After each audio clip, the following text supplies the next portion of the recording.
So how does somebody make $100 million and then wind up broke?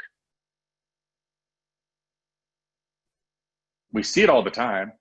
Uh, we see prize fighter after prize fighter after prize fighter go into the ring, make hundreds of millions of dollars, and next thing you know, they're broke. It's crazy. It's absolutely crazy.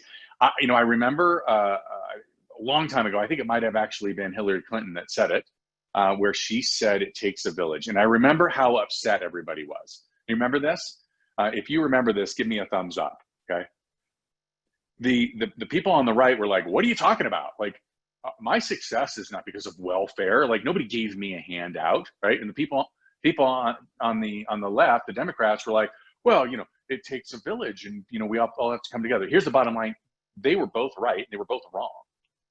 The reality is that these prize fighters, they go into the ring, they sacrifice themselves, they train their butts off, and they make hundreds of millions of dollars, which is completely crazy money.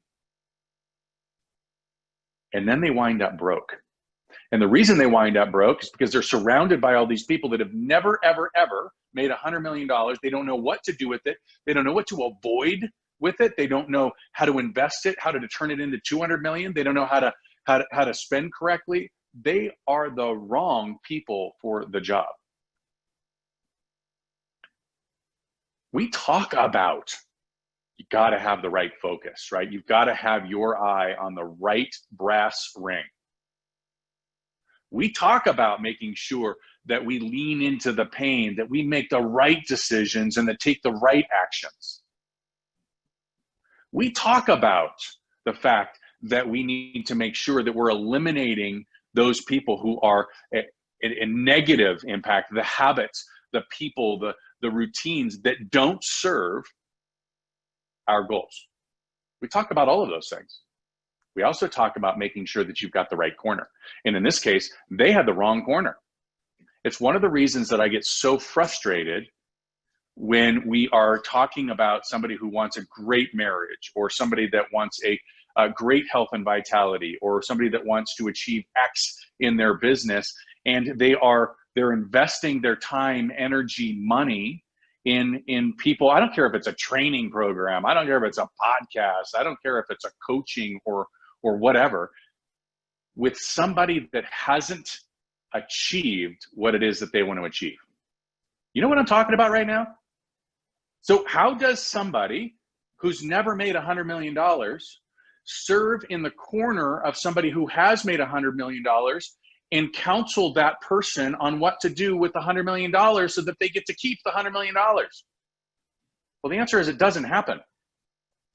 And it can happen for a variety of reasons. And this is where you get to soul search for yourself if you are one of these people. And if you're putting yourself in this category, it happens because of arrogance, because certainly, it's got to, right? If you're in the ring making hundreds of millions of dollars, or you're having success in any area of your life, you've got to have that bravado, right? You've got to have a little edge to you.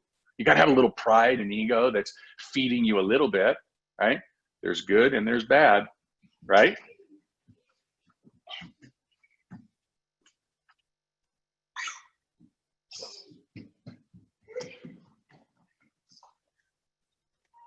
Sorry. It could be the arrogance piece, but it can also be sort of the unknowing piece, right? And so the challenge that we have is making sure that we're picking the right people. So if you want to make, I'm just going to leave it in dollars and cents in business. And it's really interesting because I had a great conversation yesterday with somebody that's not within our organization, and they were asking about, why are you seeing your agents have this growth?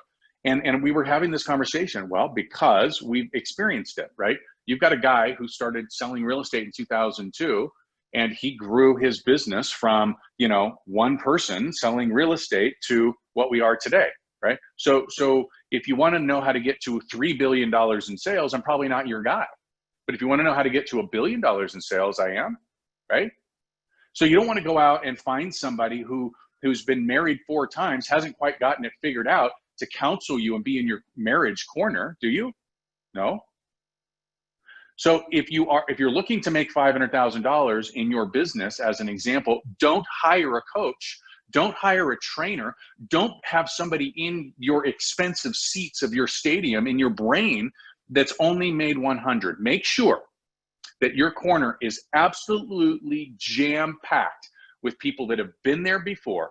They will help you get there. They will help you get there faster with less scar tissue. You will end up with greater momentum than even they did, because you will miss all of the landmines, and you will be able to then turn around and help somebody else achieve that which you have. And by the way, if 500 is the number and you've talked to somebody who's already gotten to 500, you better be prepared for 6, 7, 800, because that's what happens when you get momentum. So your corner matters. So as we enter into the 4th of July weekend and you are surrounded by incredible people, take a look.